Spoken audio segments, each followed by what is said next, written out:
All right, so if you have a personal computer at home, whether it's a Mac or a PC, you can actually install the software that we're using in class on your home computer. The way that you can do that is go to adobe.com. And then what you're going to need to do is you're going to need to sign in. So I'm going to sign out so I can show you what to do with this. So when you go to sign in, go ahead and use your continue with Google. Go in under your enterprise ID. That's the school account. And you'll sign in with your school account.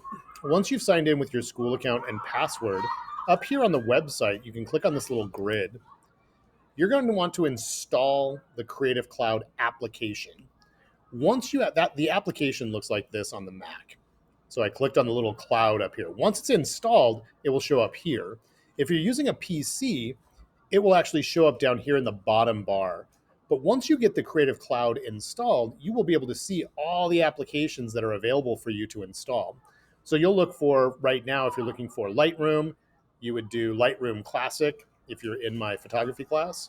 Or if you're in graphic design, you would find the one that says Photoshop.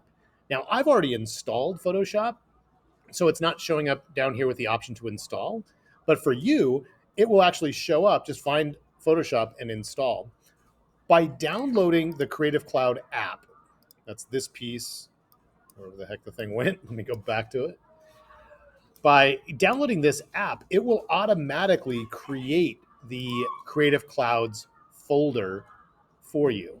So all of your files that you're using will end up showing up on your computer at home.